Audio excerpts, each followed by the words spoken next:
sometimes can bite you in the butt also, okay? So if you want to, let me know. So we're going to talk about two super amazing, wild, crazy processes. They are metabolic pathways. This week, we're going to talk about photosynthesis and cellular respiration. I'd like to start with I like to start with photosynthesis because we can't do cellular respiration without photosynthesis. To me, it always has made sense to start there, but the book puts cellular respiration first. So I like to go with my flow. So let's think about this. Couple things. What's a heterotroph? Heterotroph's an organism. Do they make their own energy or have to get their energy from somewhere else? They get their energy from somewhere else. Is that what you're going to say?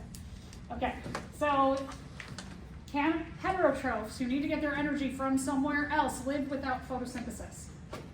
No. Good. No, right?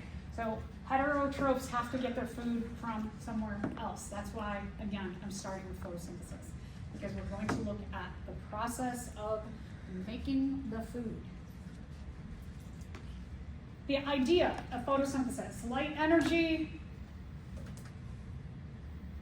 carbon dioxide, water go through a long metabolic pathway to make glucose.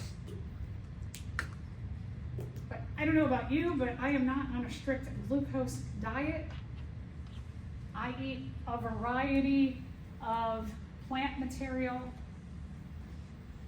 I eat seeds and nuts and legumes and grains and fruits and vegetables and oils. A lot of you also eat animals.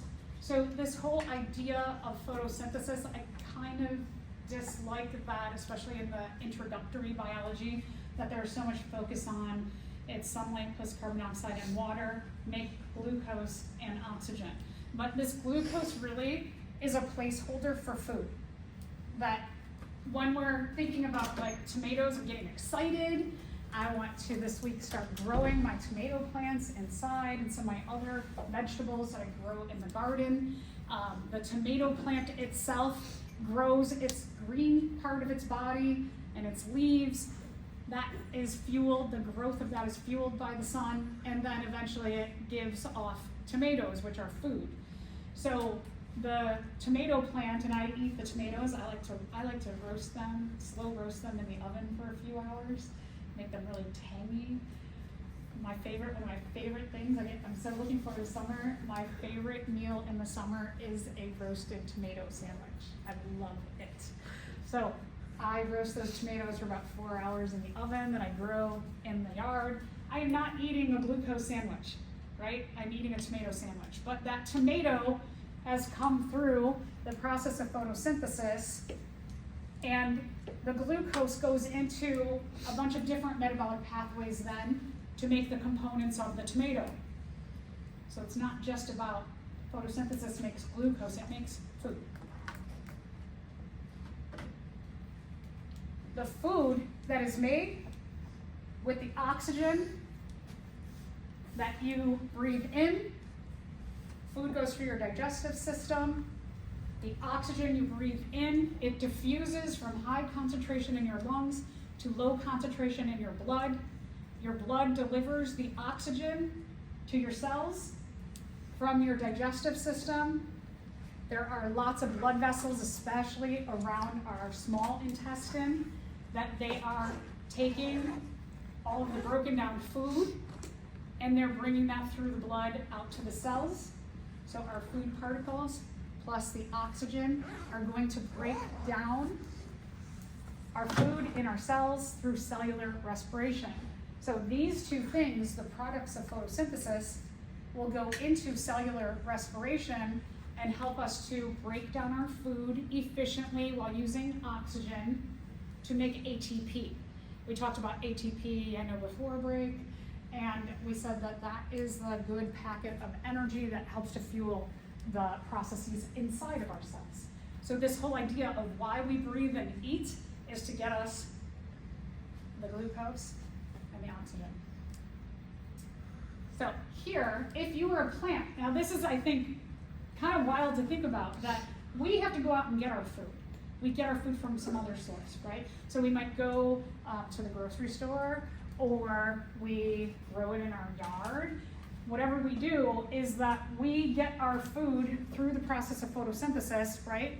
And then we have to put it into our bodies, and it goes through systems in which we get the molecules of food and the oxygen. They go into cellular respiration, and we get ATP. And then we breathe out carbon dioxide, and the carbon dioxide gets utilized by our autotrophs, those that can undergo the process of photosynthesis. They use the carbon dioxide we breathe out, the sunlight energy, and water, and they photosynthesize. But if you are a plant, you do this all, you make your food, and you make your oxygen within your own body that funnels into cellular respiration. So you can do both photosynthesis and cellular respiration in one organism. Wouldn't that be convenient, especially now, right? Egg prices are up. That's all everyone's talking about.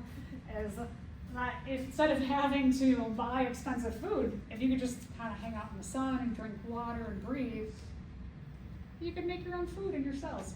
It'd be great. So anybody who's an autotroph, like a plant, an algae, a cyanobacteria, those that can undergo photosynthesis, they can do both. Photosynthesis feeds into cellular respiration feeds into photosynthesis, but remember that there always needs to be new inputs of energy. So the energy from the sun is really important. And I told you, I'm getting really excited about growing my plants and making my summer delicious food. There's all kinds of things every day. I go out to the garden, I bring a bowl, I trim up the lettuce. I'm planting my lettuce next week. It likes to be planted in colder weather, onions, garlic, all that stuff, radishes. Trim up all this stuff into the bowl, bring it in the house. We have a nice fresh salad from the yard every day. So, but we need that input of sunlight. And you probably noticed, like last night, it was 7:45. My son and I were walking to the car from his swim class, and we were like, oh, the sun is still out. Or was it 6:45? 6:45, yeah. I was like, no, it was too late. But 6:45, the sun was just starting to go down. I was like, there's more sunlight. This is so great. So, autotrophs can do both. Photosynthesis and cellular respiration in their own bodies. They need inputs of oxygen, always need water. And the rest of it, they can do inside. So, importance of photosynthesis. It is the most impactful source of energy on the earth. There are some other organisms that live in places where sunlight does not penetrate. So deep, deep, deep down in the ocean where sunlight doesn't filter all the way, there are these thriving communities. If you've ever seen those like hydrothermal vent communities, that there's these weird shrimp and octopi, and I guess they're octopuses now, so plural. There's all kinds of crazy looking animals down there. They are fed by some kind of autotroph that uses chemicals instead of sunlight to do chemiosynthesis instead of photosynthesis. And they supply the energy to the rest of the organisms in that ecosystem. So evolution is a really funny thing, that there are sometimes these weird mutations that allow thriving communities in places you'd be like, no way. There's no way a community lives thousands of feet down in the ocean. Is it the chemicals that make them look so weird? That's a good question. Probably, right? There are chemicals, there's no sunlight. It's cold in some places, but then, so it can be really, really cold deep in the ocean, but then it's like spurting out boiling water. So you've got like these totally extremes of like cold water and boiling water, and then toxic chemicals that are coming out of the core of the earth too. And there's all these animals that are thriving down there. Yeah, it's a good hypothesis. I'm like, yeah, chemicals probably making them look real weird. I would guess. Yeah, so it's really wild. But on the earth, the majority of organisms rely on something that photosynthesizes. It is they always say, the ultimate source of energy on the earth. If it weren't for photosynthesis, we wouldn't have food. So, like, I want to say in the 80s, there was an explosion of a volcano and Mount Pinatubo, I believe, and it shed a lot of debris into the air, and it covered up, it didn't allow as much sunlight to filter in. And so that year, most of the things like in the summertime, depending on what part of the earth you're in, things didn't grow as well, that it can have an impact like that. So we want to make sure like we have sunlight. That's why the dinosaurs died, was because a meteorite hit the earth, stirred up all this dust, and it blocked out all the sunlight, and it caused this chain effect that the big plants that the big dinosaurs were eating, the big herbivore dinosaurs, those plants couldn't grow because they didn't get enough sunlight. Then the herbivores start dying off, which then the omnivore and carnivore dinosaurs, they don't have the herbivore food or the herbivores as food or the plants as food. They start dying off. The top predators, they don't have animals to eat anymore. They start dying off. But the mammals were small, and they were like hiding out in trees away from the big dinosaurs, and small plants could actually get enough sunlight to grow, and the small mammals ate the small plants, and then the mammals took over the earth, and the dinosaurs died off. So it was really crazy how just like one event, a meteorite striking the earth, can totally cause this mass extinction event and cause it's called adaptive radiation of a whole nother group of species. So pretty wild. Okay, so what kind of organism utilizes photosynthesis to make its own energy? I've said this term a number of times already today. That make their own, don't eat them. Yeah, good, okay, yes. So the the autotroph is the organism that makes its own energy. The heterotroph eats the autotroph.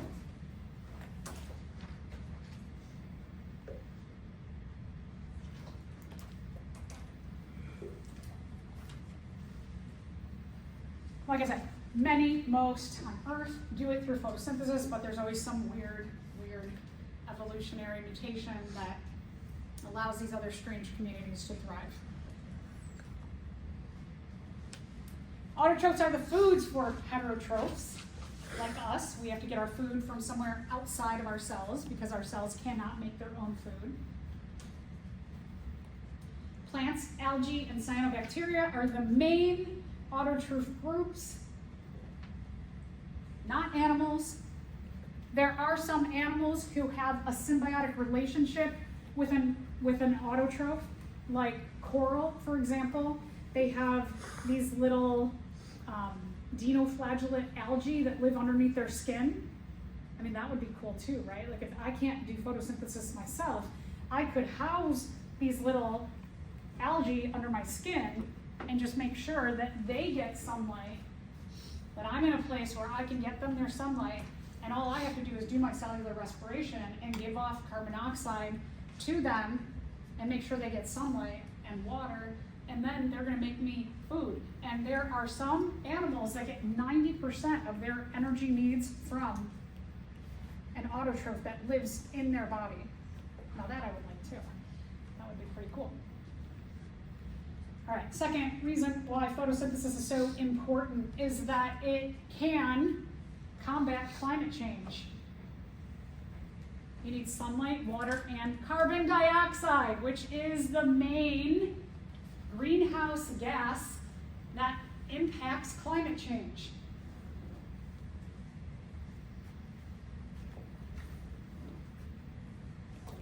Now, okay, let's talk a little bit about this. So these two terms, global warming. Global warming is like an outdated term for what goes on in our world in terms of changing of climate and weather patterns.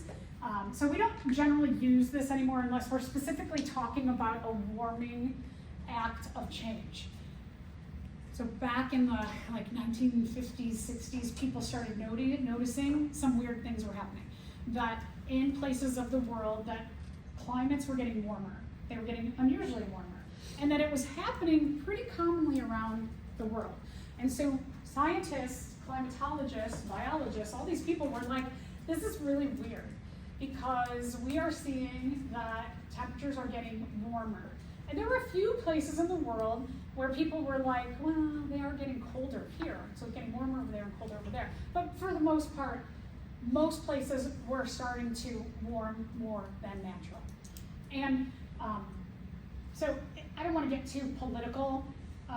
The reliance on fossil fuels, on coal and natural gas and oil, which we use a little bit less coal in our area. They shut down 2 coal power plants in our area in the last 10 years. So we are less in our area, we are less reliant on coal now, more on natural gas and oil.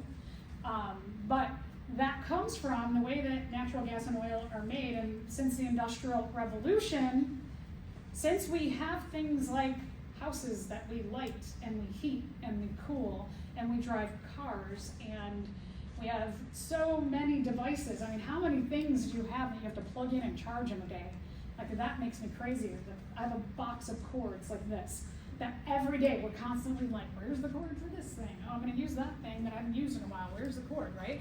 So we're plugging in stuff all the time. We're using a lot of fossil fuels. When we say fossil fuels, what we mean is coal, oil, and natural gas all come from the fossils of things that were alive in the past.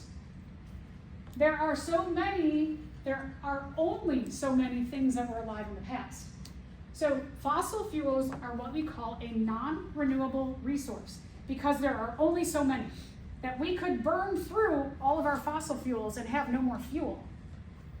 So we need to be thinking about other things, and we'll talk about some solutions to that in just a bit. So the use of fossil fuels, what it does is it increases the amount of carbon dioxide in the atmosphere. Carbon dioxide is the leading impactor of what we thought was global warming, but then in the last 30 years, people were noticing it's not just about warming, and some people started going, some areas are cooling, and what are we seeing all the time now? All kinds of crazy natural disasters, right? We're seeing fires go out of control every day. It's like every day we could find a new one. And not just in the United States, but globally. If you look at the news, there is some natural disaster happening. Earthquakes, tsunamis, fires, droughts. What else? Tornadoes, right? It's getting to be tornado season. We're going to hear a lot more about, we've started already hearing about it, right? So there's all these things, floods. So many weird things that are happening that are not normal in the history of humans. And so then people started going I don't think it's just global warming. I know it's we're getting hotter and hotter and hotter in most places. Some places are getting colder, that's rare, and then all these other disasters are happening. And people said, do you think they're related? Yeah, they are. And so all of these weird natural disasters are what we call climate change. That the climate is changing in different places on the earth that are not normal in human history. So plants, let's get back to plants, animals, plants, algae, cyanobacteria, they can utilize carbon dioxide that we are pumping into the atmosphere to help minimize climate change. But then what are we doing? Then you have agricultural industry where they're going to the rainforest and they are just bulldozing and burning down tons of plants. The burning of those plants adds more carbon dioxide to the atmosphere, and you're getting rid of the plants that could be taking carbon dioxide out of the atmosphere. So we're doing a double whammy right there too. So we're just not making good decisions as a society. And why? So that millionaires can become billionaires, and we don't have to talk about the billionaire issue right now, right? Because it's impacting us in the United States so greatly. So all of that is related, and then I will stop there. I want to get further into politics because we're getting it in our face these days. If you ever meet someone who says, climate change is not happening, I don't believe in it. It's not a belief system. We, as scientists, we talk about phenomenon, facts, by backing it up with data. There are so many studies. You could find study after study after study after study in very different ways that show that temperature, which one's temperature? The temperature are these lines, and so you'll notice they go up and down, up and down, up and down, because climate changes every year. we have had very low snow the last few years in Chicago, but we've had, like, January and February have been pretty solidly cold. We usually have a lot more snow. So we know that that's changing, right? Since I was a kid, there was so much more snow. I like that there's not much snow because I drive a lot now.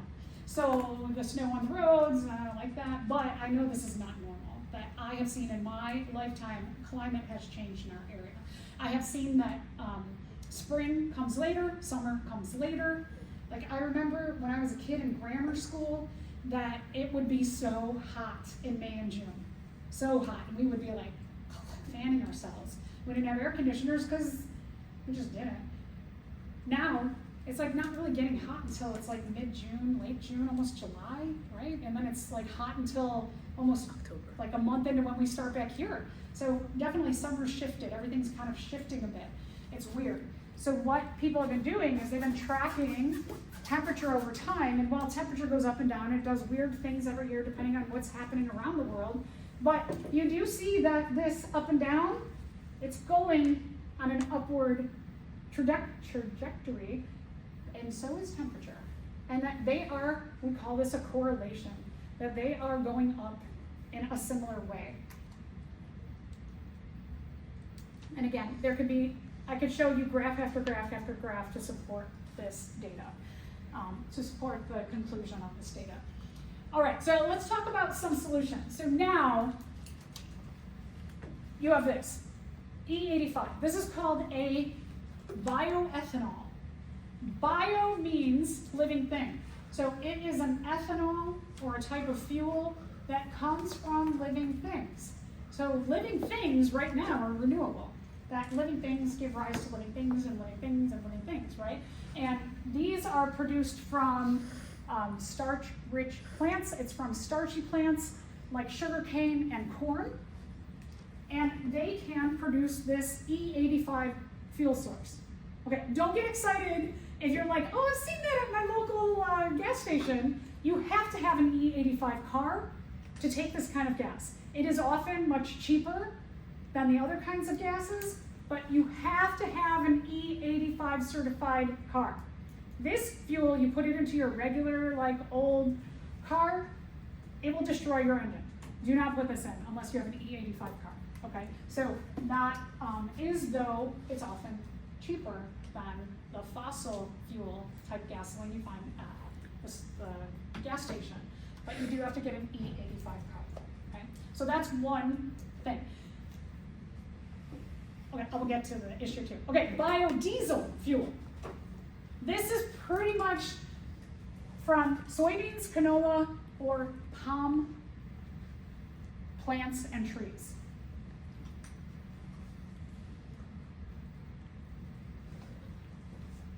This is not commonly distributed.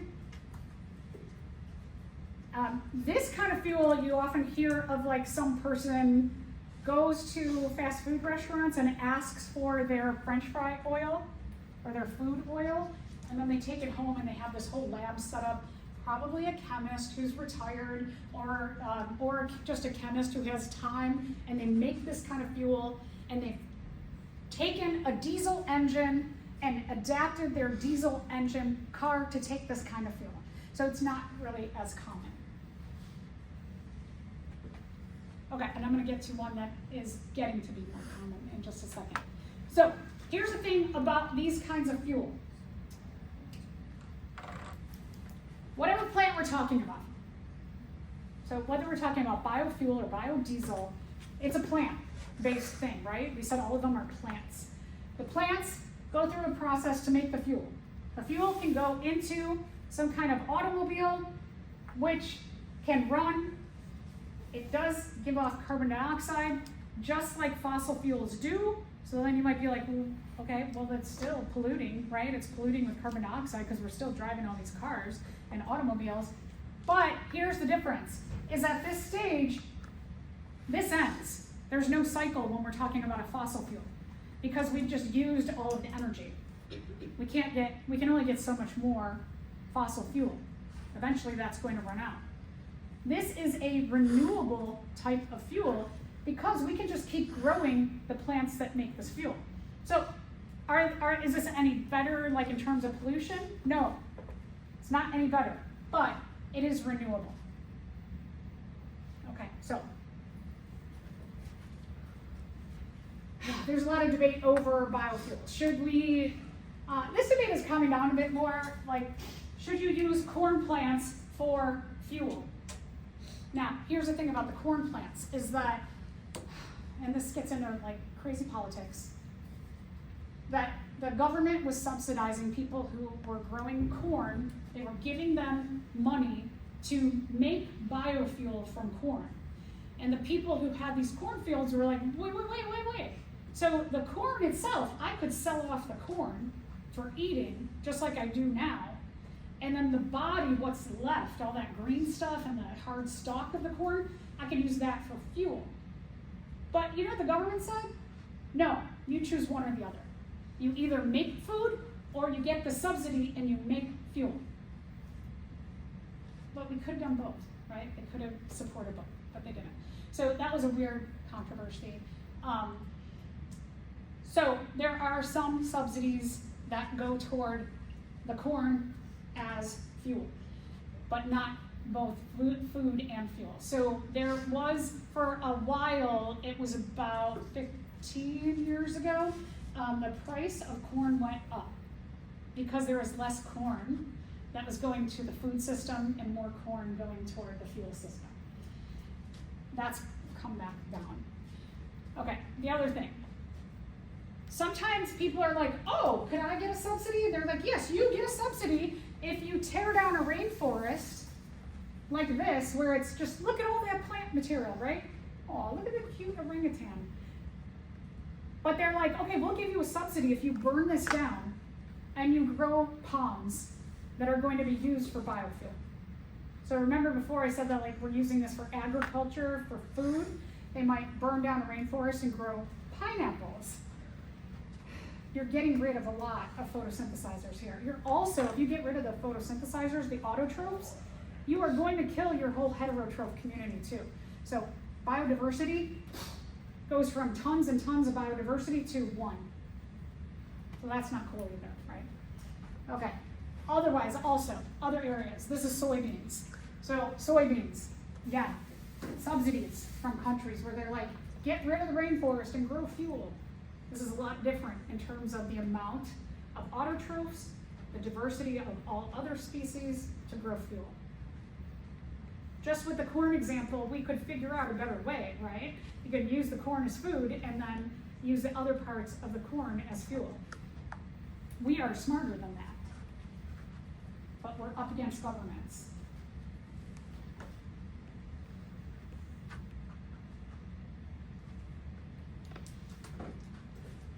Okay. So there's the corn issue, right? We could have a lot more food and fuel. Not hard to figure out, but that's the way it went. Here's the other thing. So this is a really good idea in terms of that the biofuel can be renewable, but you still have to process the fuel. So like fossil fuels, they have to get it out of the ground and it has to go to a processing plant. And the amount of energy, the reason why fuel is expensive is because it takes a lot of energy, and I mean like it takes machines to go and get it out of the ground.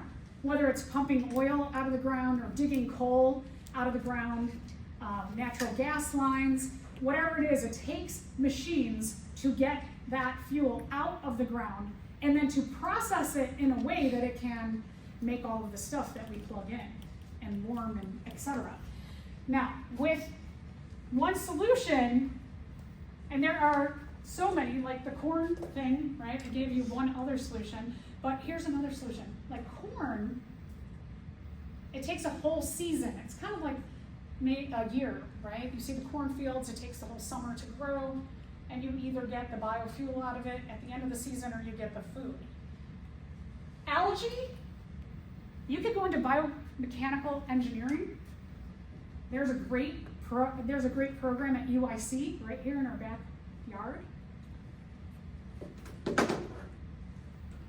You could grow algae. Algae, look at this, doubles their mass in a day or less. So instead of a whole season to grow all of that corn up and use it in 1 year, in 1 day, you can double your algae. And so now people are making these algae farms. And you use other things that too, like, like the corn stalks, wood chips that just get thrown aside from, like, they use wood for, they'll cut it for making boards that you might buy in Home Depot, and then the chips that are left over, they go in the landfill.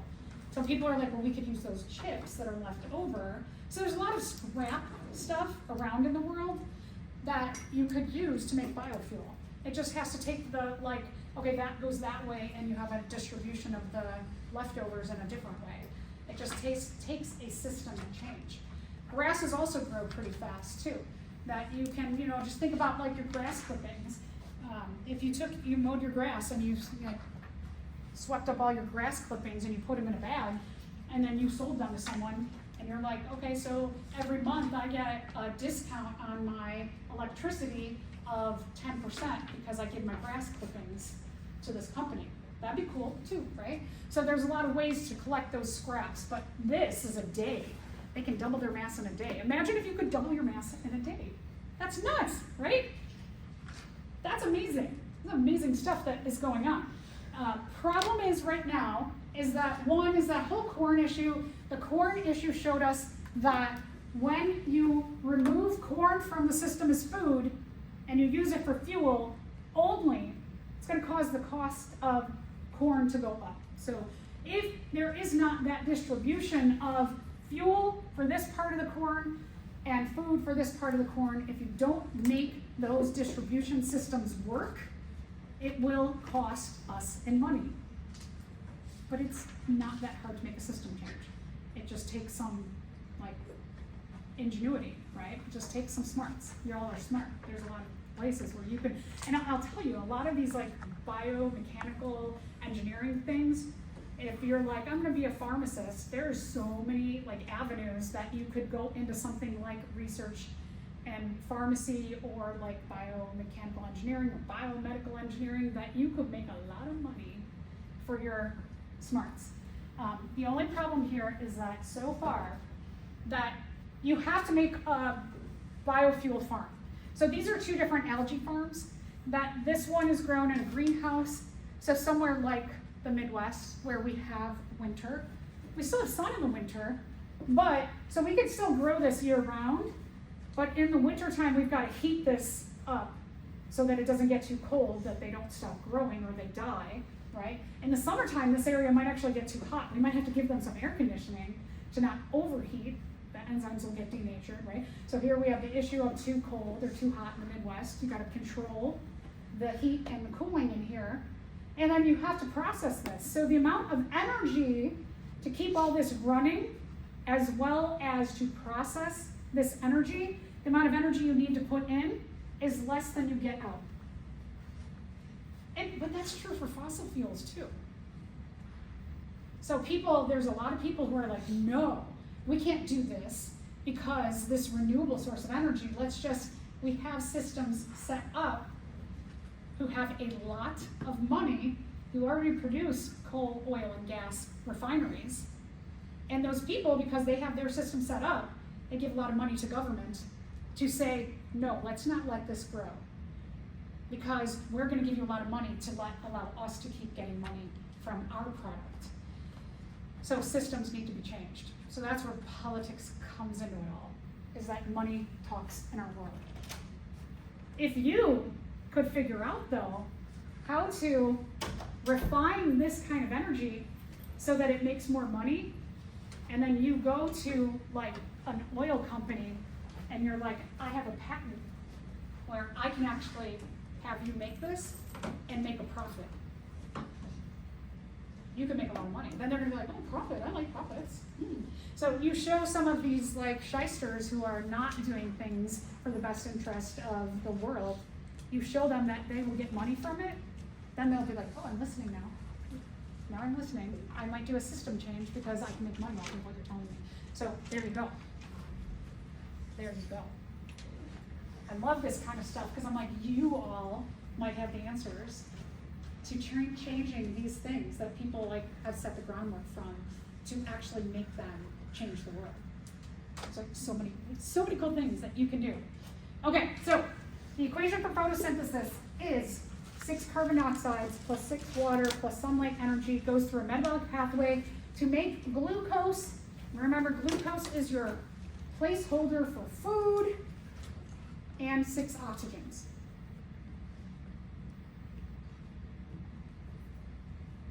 This is the simplest means of photosynthesis.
So, when you see glucose, that's like the thing that pops out of photosynthesis. But then that glucose doesn't just stay as glucose. The glucose has so many other metabolic pathways it can go into. And the other metabolic pathways then from glucose could become fruits and veggies and seeds and nuts and grains and corn and legumes, oils, grains, plant-based stuff. So glucose is the primary product, and then that can become whatever other food that the particular plant-based thing produces itself.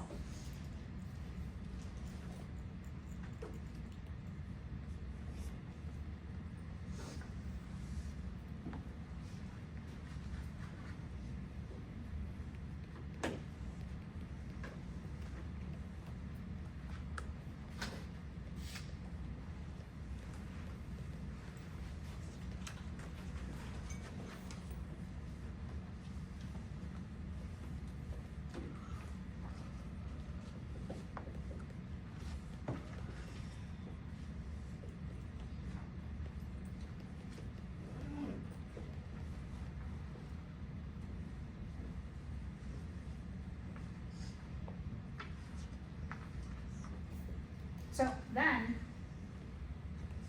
once you have these products, your food and your oxygen, food and oxygen, they go into cellular respiration in the mitochondria. If you're an autotroph, you do it right in the same cell. If you're us, we have to eat this and breathe this, and then we can do our cellular respiration.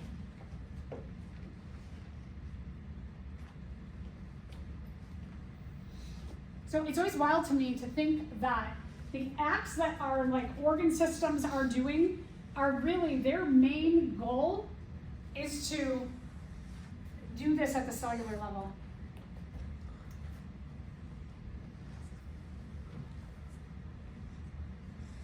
My 6th grade son just told me all about this in the car on Sunday. And I was like, yeah. He's like, isn't that cool? I'm like, it's so cool, right? It's really amazing. And even my 8th grade son was like, so wait, we breathe so that we can break down food. I'm like, precisely. And he was like, oh. And then I thought, oh, COVID years. He missed all that during COVID years, that connection. When he was, you all were there, right? You were on the computer, getting through what we were getting through. But my 6th grader got it. My 8th grader missed it. not his fault, kind of his fault, but not really. And maybe you did too. But I just think it's like really, really wild that we have all these huge systems to get everything down to these cellular levels to make us run. Okay, main product, we always say the main product of photosynthesis is this is like an MCAT, a DAT, a GRE question where they say, what is the main product of photosynthesis? Main product is the glucose because it has more bonds than the oxygen. It yields more energy. It takes, this gets more of the sunlight energy than this does. But that's a good one of those like board exam questions right there. It's also a good my exam question. Note that.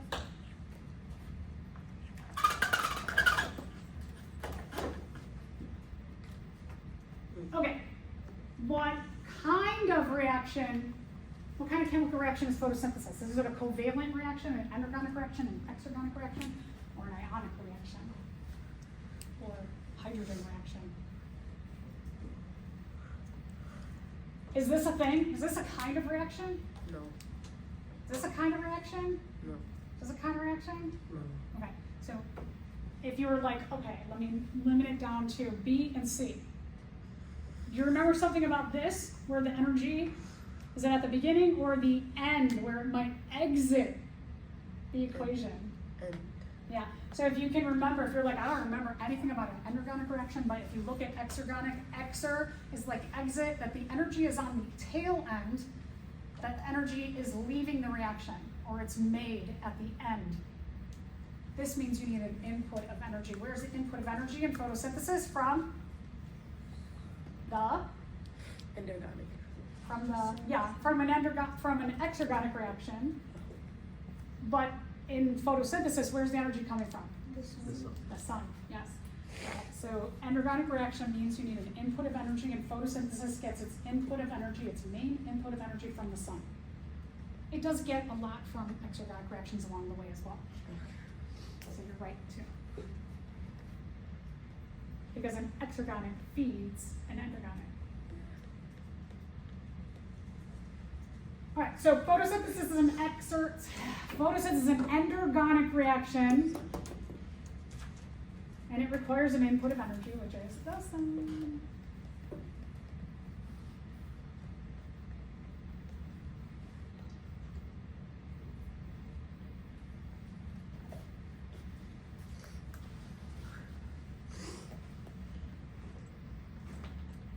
The products, the food that is made, contain more energy than the carbon dioxide and water that we start with. So the products have more energy than the reactants. Okay, so photosynthesis is a metabolic pathway. If you remember a little bit about enzymes, we talked about feedback mechanisms, and that when you have a reaction, that the next product, the product of that reaction becomes the substrate of the next reaction, which becomes then the product, which becomes a substrate, becomes a product, substrate, right? And there's a lot of, everything has to work organized in an order, and every step has different enzyme that is specific to the substrate to which they bind. So we have a lot of players who are very organized, many reactions, one reaction leads to the next, to the next, to the next, to the next, to the next, to the next, and we finally get our product. So this is not just that you, like in a cup, you put some sunlight and some carbon dioxide and water and you mix them up, and then poof, you get glucose and oxygen. It's not one reaction, it's many reactions along the way.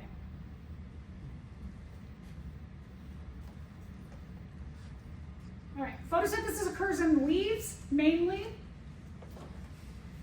That's a main place.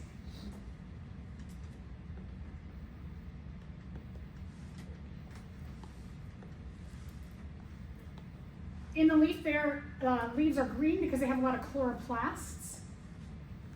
The organelle in which photosynthesis takes place is the chloroplast. Leaves get carbon dioxide from the air.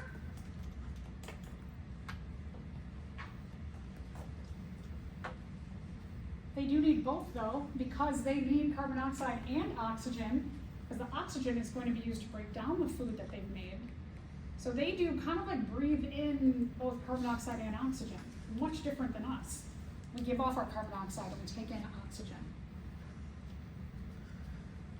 So if we look at leaves of a plant, this is what the cross-section of the leaf looks like. I'm not going to get into a lot of detail of this.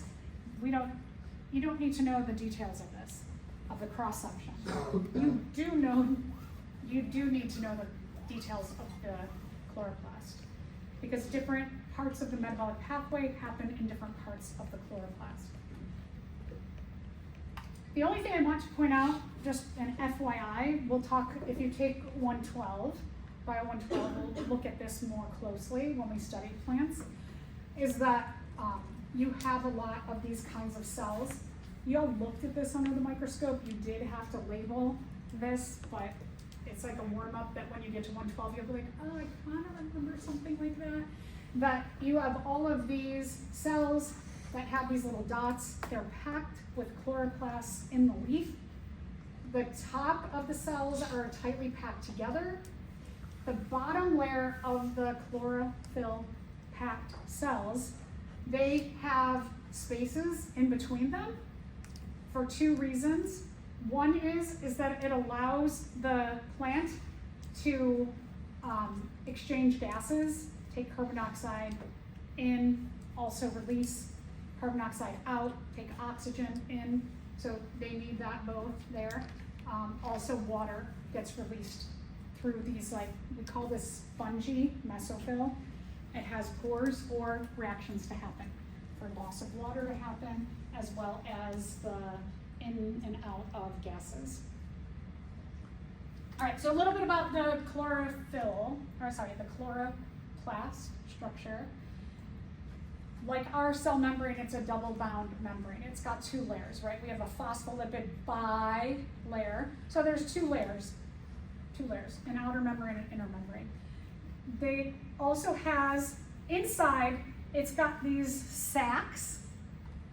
They look like quarters. So imagine like a stack of quarters together. And each of those quarters has its own bilayer membrane, and stuff from photosynthesis is going on inside the quarter. These here, these are called thylakoids. So each of those kind of quarters is a thylakoid. A stack of thylakoids is called granum. Around the thylakoids is like this kind of gooey stuff.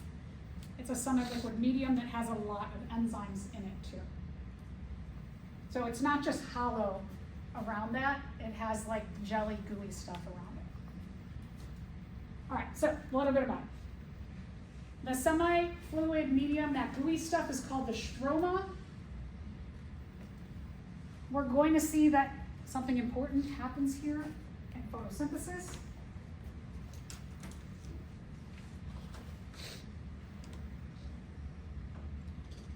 Those sacs, or the quarter-looking things, those are called thylakoids. Something else is going to happen here in photosynthesis. And just to mention, grana are stacks of thylakoids. Granum is one stack of thylakoids.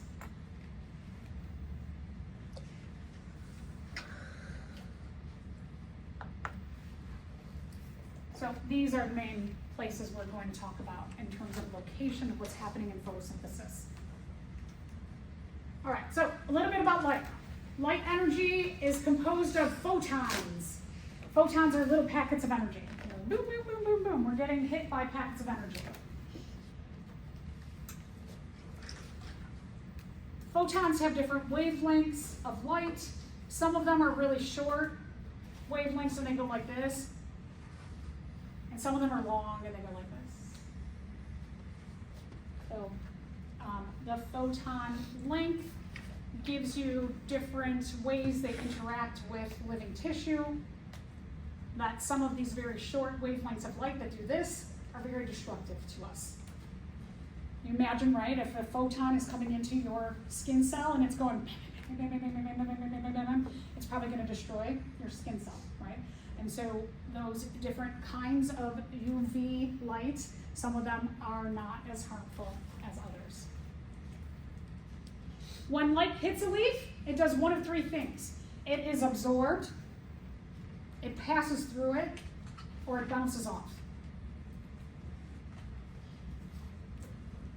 Reflected light, what hits and bounces off, gives something its color.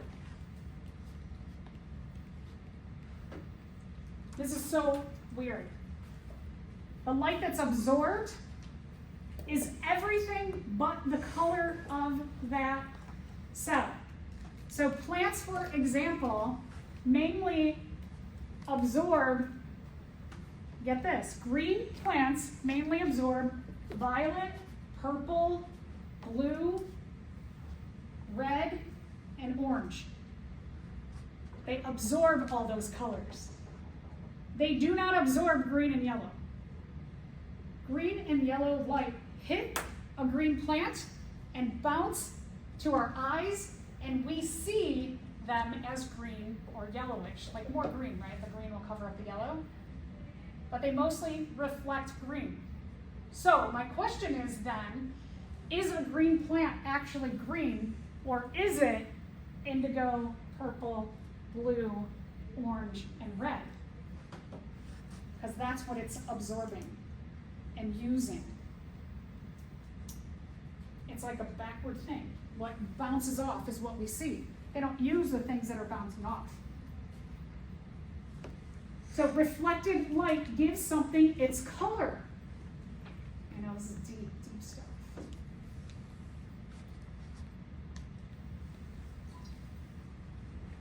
So it's kind of like blue sky is everything but blue. Green plants are everything but green. And something like that. All right, chlorophyll is the main light absorbing pigment of a green plant. And again, they get the purples and the blues and the oranges and the reds.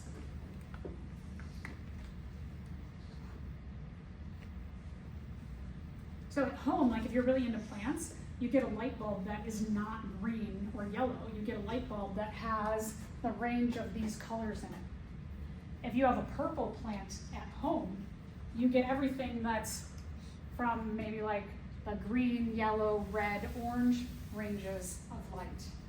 So depending on the color of your plant, you want to think about, you want to give them what they absorb and not what they reflect. That's why if you've ever seen, like I have some plants in my kitchen, and I have this like 2 little grow lights for this a calla lily and a bulb, some kind of bulb. And the grow light has red and blue light coming out of it. So it focuses on more of this range and the 2 colors of light. That's why it's good for my green plants.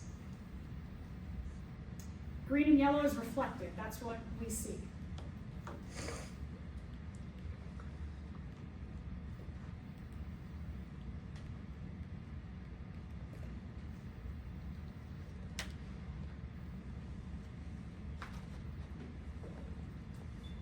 Chlorophyll is perceived. You like that? It is perceived as green.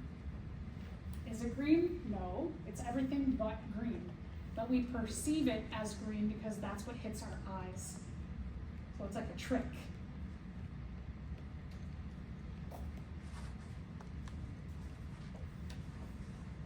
Okay, there's other light absorbing pigments though also, right? Because there are plants that are different colors. There's like coleus, which are kind of like purpley, red colors. There's a lot of other plants that are other colors. They have what are called accessory pigments. A lot of our trees in our area have accessory pigments. The beautiful like oaks and maples, we see those accessory pigments in the fall when first chlorophyll breaks down. When it starts to get colder and there's less water available to trees, the first thing that starts to suffer from the cold weather and less water and less sunlight is the chlorophyll. The chlorophyll starts to break down. When the chlorophyll breaks down, then you see those beautiful colors, the other beautiful colors, and you see the accessory pigments. You see carotenoids. I like this, it has carrot in it. So this kind of pigment bounces the carrot colors to your eyes. Not purple carrots though, but it absorbs mainly purple, blue, and green and reflects these like, there are stereotypical carrot. The red, yellow, orange colors are bouncing back to our eyes. Those are called carotenoids. There's also some of them that show like blue and purple colors. Those are called phycocyanins. Cyan is like a blue-purple. So if you see these again and you're like, I don't remember what they do, look at carrot is in there and cyan. That'll tell you what color is bouncing back to your eyes.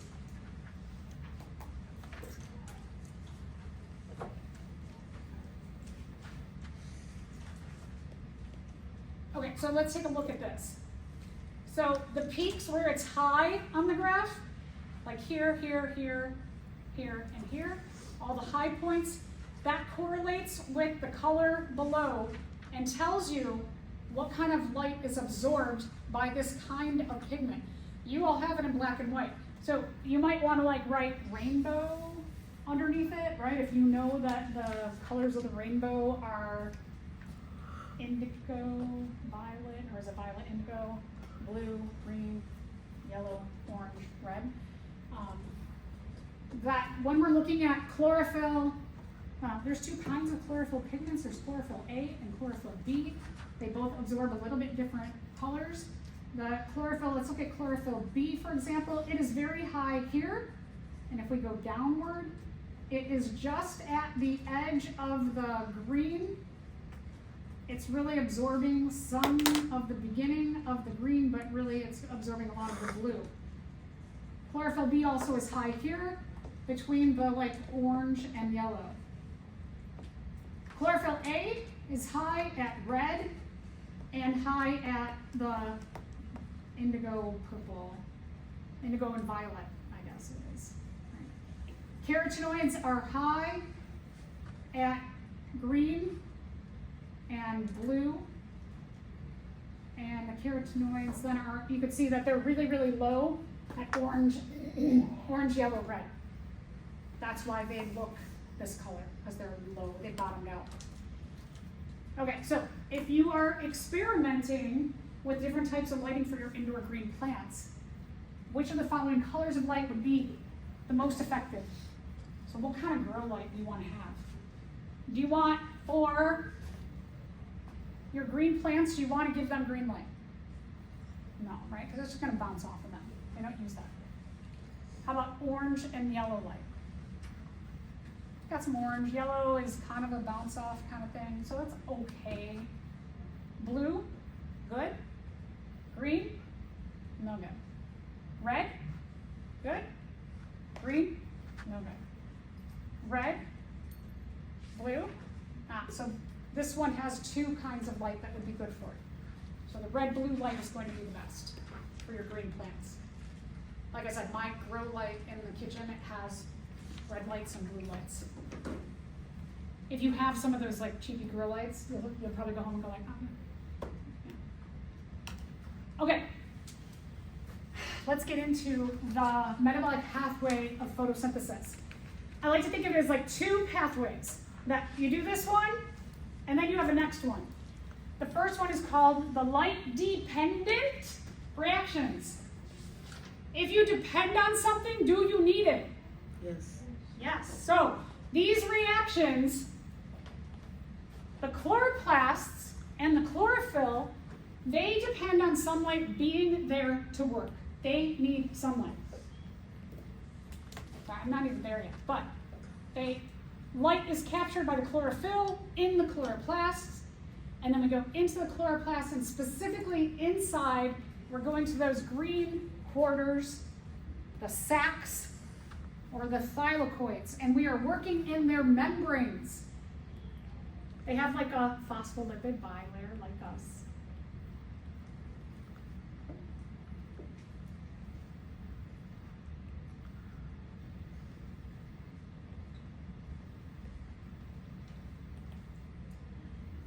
There are what are called photosystems embedded in the membrane.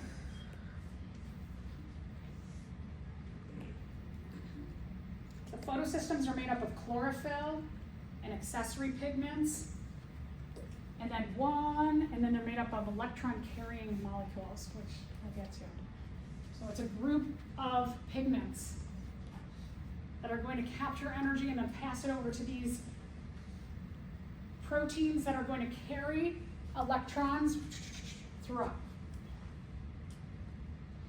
There are two photosystems. There's photosystem 1 and photosystem 2. All right, parts of the photosystem. The pigment part are called the light harvesting complex. If you harvest something, you grow it. You capture it.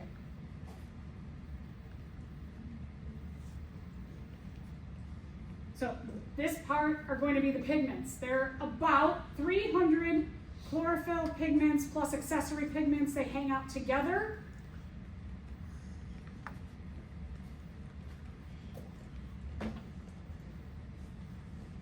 And they take in all this light, all those pigments, their job, light. They're taking in light. And they all give over all their light to one very special pigment called the reaction center. So basically they're all like taking in light and giving it to one. They're passing it to one to charge this one pigment up. So that's a light harvesting complex. The second part of a photosystem is called the electron transport system or the electron transport chain. It sometimes is shortened to ETS or ETC.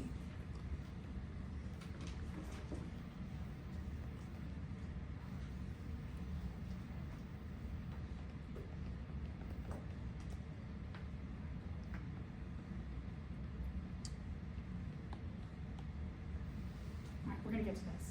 It's a whole bunch of membrane proteins that are going to allow electrons to jump through. We'll talk about what they do.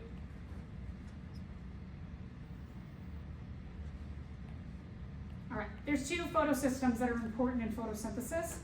Each photosystem makes an important product. This is weird, and I don't know why, but somebody wanted to count down rather than count up. Photosystem 2 is where we start, and we end up with photosystem 1. Photosystem 2 generates ATP. Photosystem 1 generates NADPH. If you remember, before spring break, we talked about how we make these, both ATP and NADPH.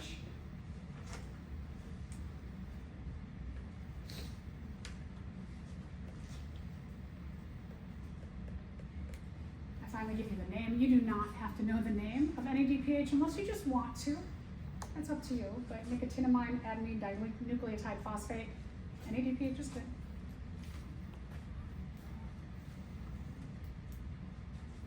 Remember, what they are going to do is you're going to have an ADP and a P, and they're going to be waiting for 2 electrons and an input of energy to make ATP. So they're hanging out. Here's the light carrying molecules, the light harvesting molecules or complex.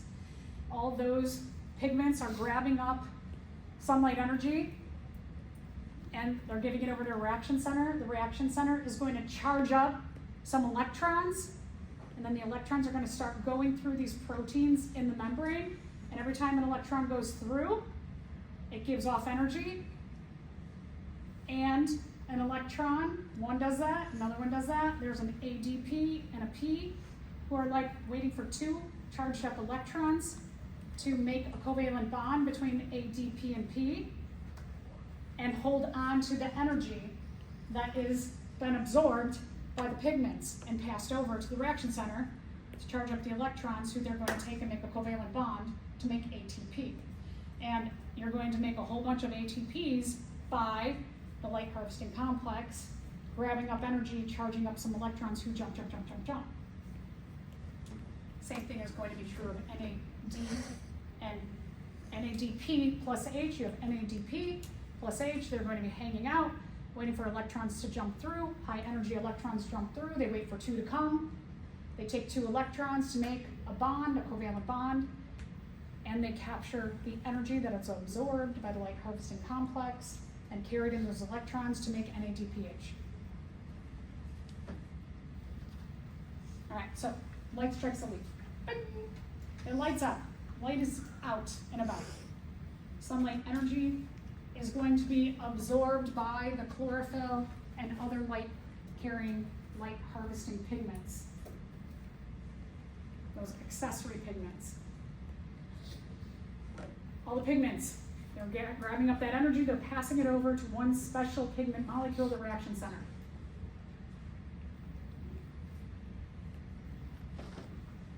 Nearby, there's going to be a flow of electrons.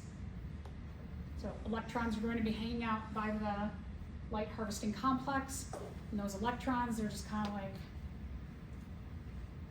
any of you who are observing Ramadan, right? You go through the day and you're like this, and then you get to break your fast and you eat, and you're like, oh, I'm energized again, right? So it's like that. Like you're the electrons hanging out by the light harvesting complex, waiting to break your fast. You're waiting to get that input of energy. And so now the reaction center is going to give over the energy to these very tired electrons, and now these electrons are like, woo! And they're going to jump through these proteins that are embedded in the thylakoid membrane.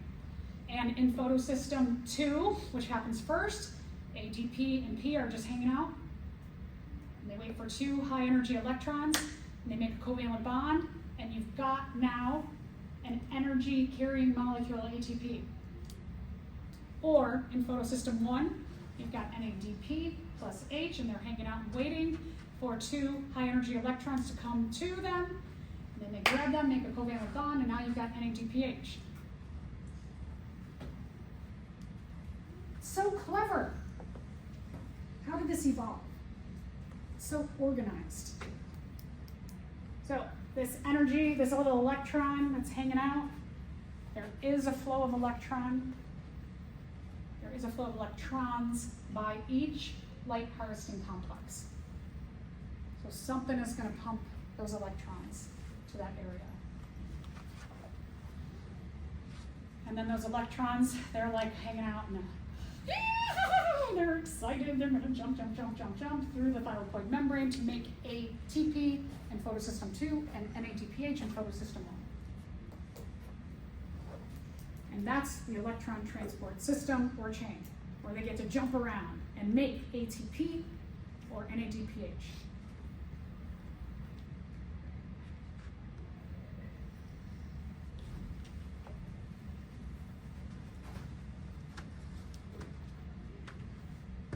Energized electrons go from carrier to carrier. It means they're just going from a protein to a protein to a protein. They're waiting to be captured by an ATP, an ADP plus a P, or an NADP plus an H.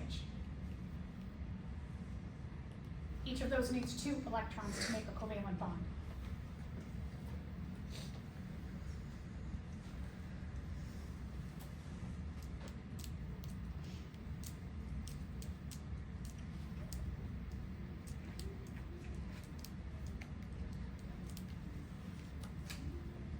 The electrons are giving off energy, which is going to be captured by the ADP plus P or the NADP plus H. The electrons are an exergonic reaction that is going to fuel the making of an endergonic reaction or the making of a bond here. Eventually that's going to be an exergonic reaction too. So they're going to fuel these coupled reactions of making ADP plus P plus two electrons plus that energy to form ATP, photosystem 2.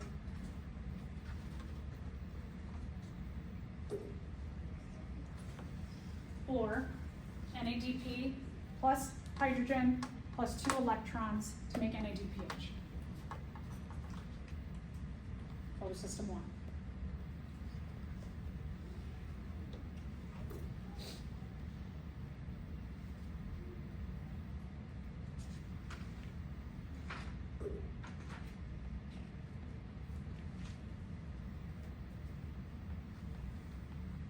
All right, so I've been talking about this flow of electrons that's hanging out by the light harvesting complex.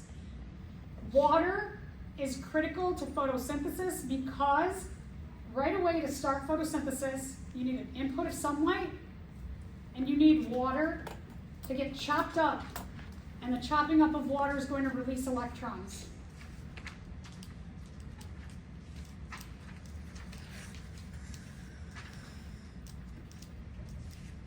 So where you have photosystem 2 and photosystem 1 at the light harvesting complexes, you've got water breaking down and feeding electrons.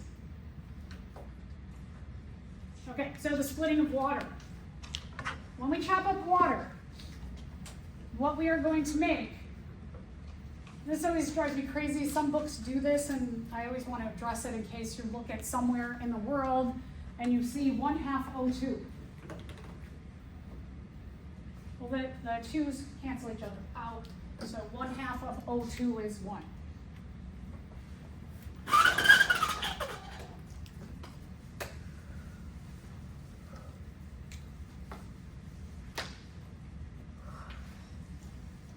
I'm going to end soon, I promise.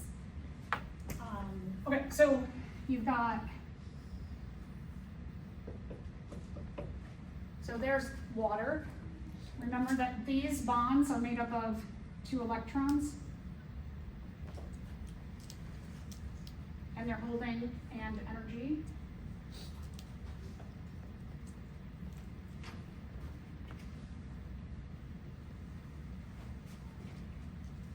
Any covalent bond is made up of 2 electrons, and it has stored energy or potential energy. So when these get broken, actually 2 times, you get 4 electrons. You get 2 times 2 electrons, 1 for each bond, 1, 2, 3, 4. 2 times 2 electrons.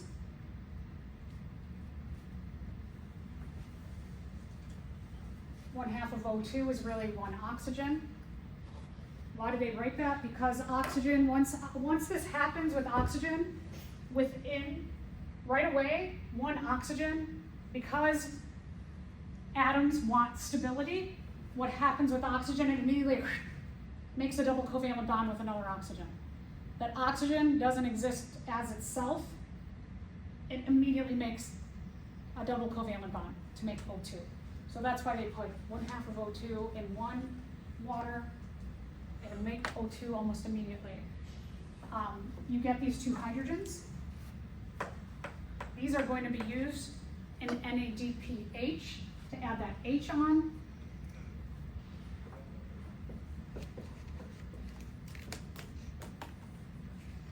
And you get the 2 times 2 electrons, and the energy that is stored in that bond is going to energize these 2 electrons.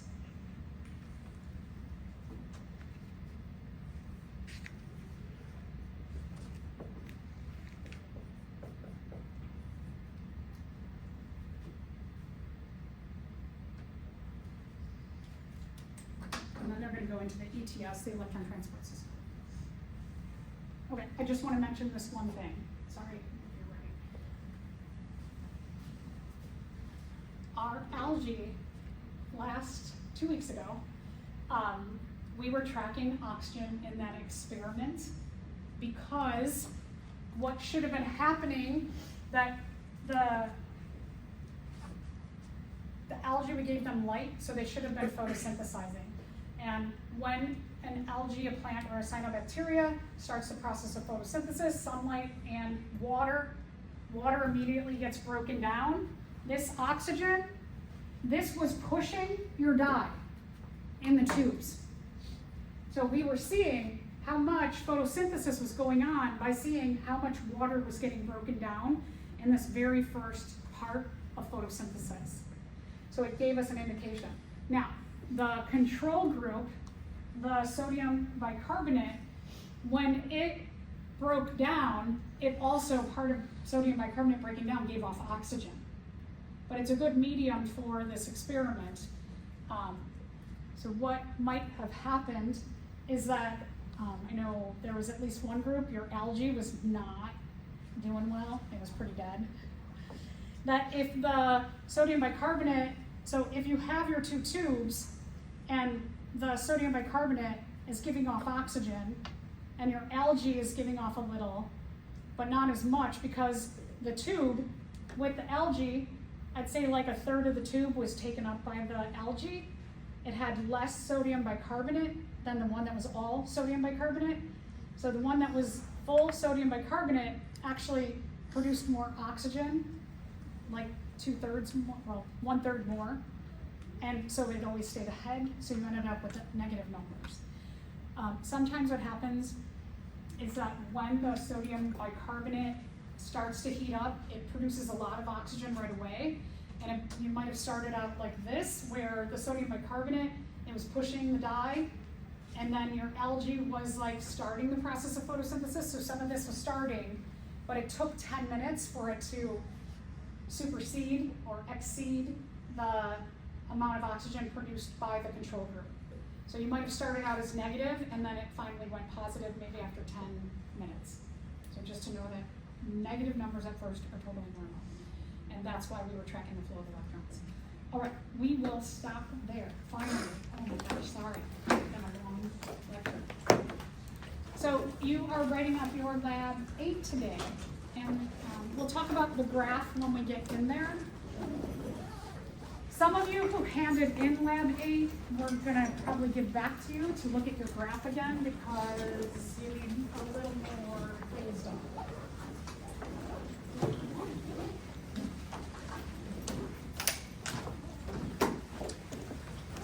If you handed in lab 8 before spring break, please still go to lab, because I want you to have the opportunity to do a bit of rewriting.